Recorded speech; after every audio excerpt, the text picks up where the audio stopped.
The 2024 Chinese Grand Prix out at the Shanghai International Circuit is now officially in the books. I'll talk more about that in the video because we did have some drama go on this past weekend. But now all the attention turns to the Miami Grand Prix in Miami, Florida, the United States of America. One of three Grand Prix hosted in the United States. You got that, Austin, and then you got Las Vegas.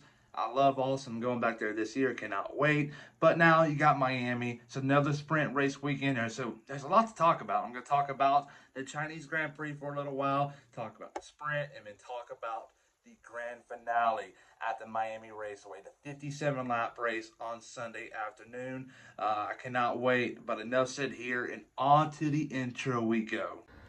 I'm Chase Briscoe, driver number 14 Ford Mustang for Stewart Haas Racing, and you're watching William Blackwell on YouTube.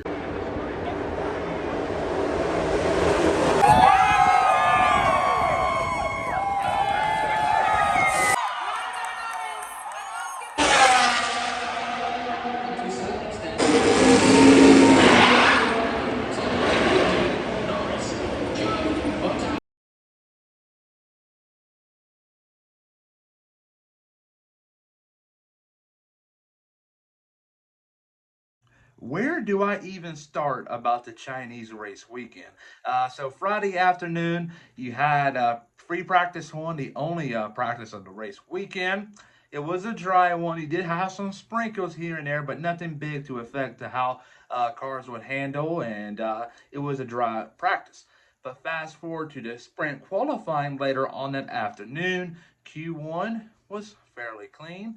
Q2 rolled around. Some of these teams were having different estimations on when the rain was going to arrive. And some nailed it, some missed it, like Haas and Lewis Hamilton. So Q3 was a wet one. We saw intermediate tires be pulled out, and we saw Lando Norris take pole for the sprint race. Lewis Hamilton initially had it, but Norris had it because they reinstated his lap, and he got on pole. Fast forward to Saturday, Lando Norris leads him down into turn one, gets pushed off track by Lewis Hamilton. Yeah, a lot of people are going to say, hey, that's a cheeky move, but Hamilton is doing what he has to do in order to be successful in the sprint race in China. He finished P2 in that race, and that was a big deal. So pushing off Norris into turn one, yeah, that did good for him. And I am a Hamilton fan, and I am admitting what he did. But Verstappen won that race by 11, 12 seconds. It was ridiculous. That Red Bull car was quick on Saturday. Fast forward to qualifying, took pole. Sunday rolls around. We see Max Verstappen just cruise. Safety cars ruined Verstappen chances of winning the Grand Prix by 40 seconds because he was going to pull out a big margin between him and the others. But throughout the race weekend, we saw some crazy messages be put out on team radio, like Charles Leclerc. I'll talk about that in a second. But also after the race between Oscar Piastri and Lance Stroll. Because during the Grand Prix, Lance Stroll coming to a restart after the safety car rear-ended Daniel Ricciardo. Ricciardo went into Piastri. Piastri's diffuser was messed up, so they had some words about it. And so we're just going to talk about Leclerc, and then we'll go to Piastri's side, or in Stroll side, then Piastri side, and we'll go on to the Miami Grand Prix. But here's what we got. During the Saturday sprint race out at the Chinese Grand Prix race weekend, we saw Charles Leclerc put out this message on the radio, which kind of made you think, is there a battle brewing in the Ferrari camp? Let's speak. We're fighting more. He's fighting me more than the others. But anyway, that right there is something to keep a close eye on. But during the Grand Prix, though, we saw this man, Lance Stroll, the son of Lawrence Stroll, say this after the race after he rear-ended Daniel Ricciardo and went into Oscar Piastri. I crashed because drivers ahead suddenly braked. That right there is a bold statement by the young Canadian. Oscar Piastri figured out what he said. He said, yes, but everyone didn't crash into each other. Mic drop. Piastri had a great response back, bounce back, if you will, to Stroll's statement, and I believe this may be something brewing up here. Here is the Miami Grand Prix track layout. The start and finish line is a pretty long straight with a DRS zone, if you will. Turn one is going to be tight. You got some S's, and you got somewhat of a straightaway in the sector one. Then you got a carousel. Then you got a real long straightaway with DRS helping you out. Hard braking zone. Slow, twisty corners to end out sector two. Sector three, a long straightaway, tight turn, and that's a lap in Miami. It's going to be a good one.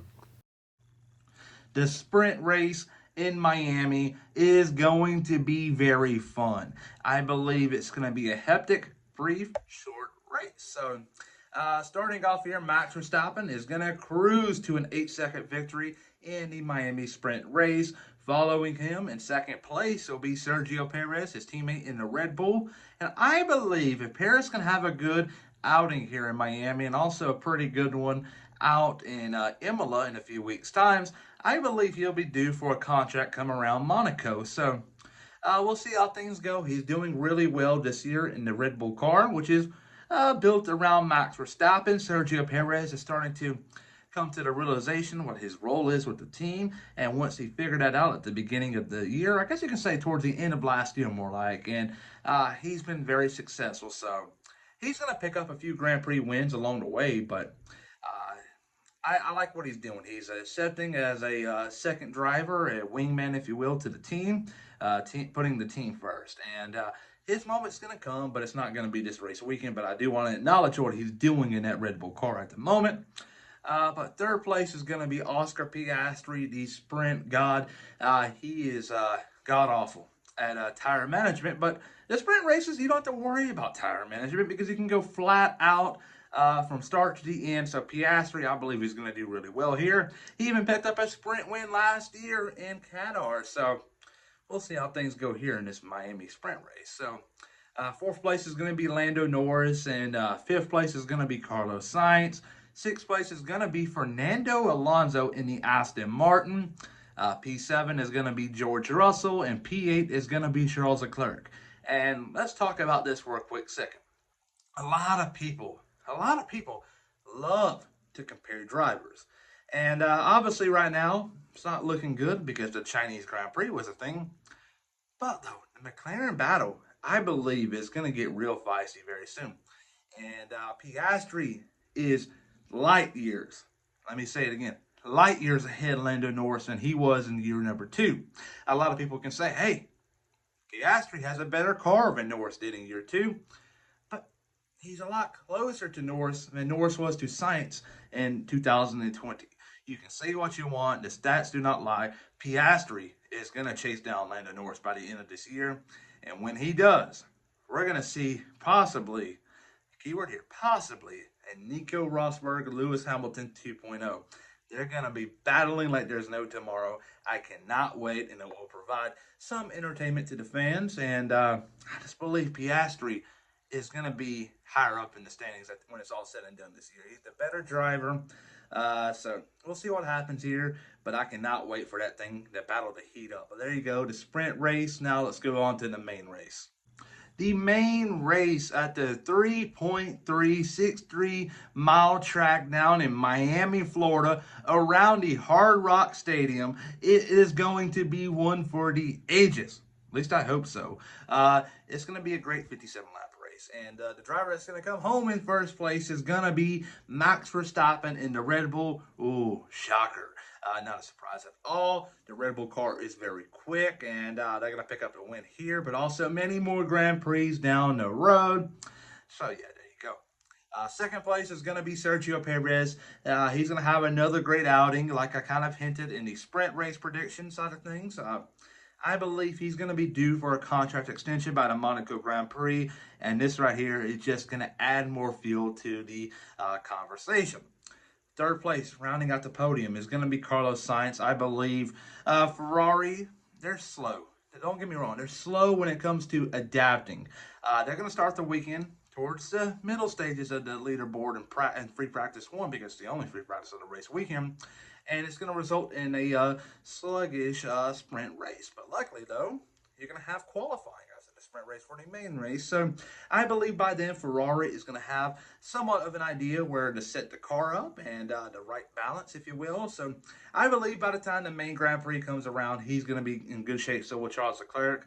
But for the sprint race, though, they're just going to be slow to adapt. That's plain and simple. That's Ferrari. That's how they've been, and they will always be like that. But there you go there. Lando Norris, P4, P5 will be Charles Leclerc. And Charles Leclerc, kind of said it a minute ago, him and Carlos Sainz is starting to have a little battle heat up. Sainz has nothing to lose. Leclerc does. So we'll see what happens down the road. Fernando Alonso, P6. He's getting so much out of that Aston Martin. He signed a contract recently. How about that? He's going to be with the team till 2026. And we'll see what happens after that. He's kind of mentioned that this is his last contract in F1, unless something crazy happens, and probably crazy is has a chance to win a championship in 26 with the new regulations, which is a real possibility with Honda. All right, here, P7 will be George Russell, P8 will be Oscar Piastri, P9 will be Lewis Hamilton, and P10, it's going to be a big toss-up here. Who's going to get it this weekend? It's not going to be Lance Stroll. Who's going to fill the void? It will be Valtteri Bottas in the State Kick Formula One team. Bottas was due for a good run out the Chinese Grand Prix, lost an engine, and was out the race, DNF'd. He's going to bounce back, though, get one whole point for his team, and that one whole point is going to make a big difference in the Constructors' Championship when it's all said and done. All right, there you got Esteban Ocon, P11. P12 will be Yuki Tsunoda. P13 will be Alexander Albon in the Williams.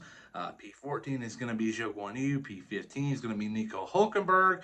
P16 is going to be Pierre Gasly. And yes, Gasly's going to lack this one. But I do want to say that Ocon finishing P11 is going to be a pretty big deal. Alpine took a big step this past race out at the Chinese Grand Prix. No one really wants to admit it, but they have. They took a big step in the right direction. And they're getting quicker, slowly but surely. They have a high ceiling, so they have their own power units. So they're going to get up there. Just give them some time. But yeah, P17 be Logan Sargent in his home race. He's from Miami, Florida. Maybe his last home race, if you will, because I don't think he's going to be back next year. Obviously, he's going to race in Austin. Hopefully, he races in Austin. And hopefully, he races in Vegas. But you don't know. Kimi Antonelli may get the promotion after the summer break when he turns 18. I don't know. We'll see what happens there. And I got 3 drivers DNFing, and those will be Daniel Ricciardo, Lance Stroll, and Kevin Magnussen, just out of pure speculation. And if I had to tier rank the constructors for the Miami Grand Prix, here's what it will look like. I believe Red Bull will get the clear advantage. Ferrari, when it's all said and done, will be P2. McLaren will be up there, P3. P4 will be Mercedes. And Aston Martin will be right there on an even playing field with Mercedes. But Mercedes, I believe, will pick up more constructor points because they don't have Lance Stroll on their team. They got Lewis Hamilton and George freaking Russell. So they're going to be in pretty good shape there. The Stake F1 team is going to be P6, P7. Visa Cash App F1 going to be competitive in the midfield fight. And Alpine, Van Haas, and Williams. Williams is going to be the slowest car in Miami. That team right there, they're taking the bullet right now, but give them time. They're going to be competitive in the second half of the year. I look for Monza to be a track after the summer break where they turn things around. Because right now, they're just using the money that they have allowed in the cost cap to build new machinery and equipment. And that right there is going to correspond with good results. Just give them time. James Vowell is doing a fantastic job as team principal. And what he did for Logan Sargent in Australia was pretty low, but he's doing what's best for the team. You cannot hate him for that. But enough said here today. Please like and subscribe. And what do you think about my predictions? Have a good one.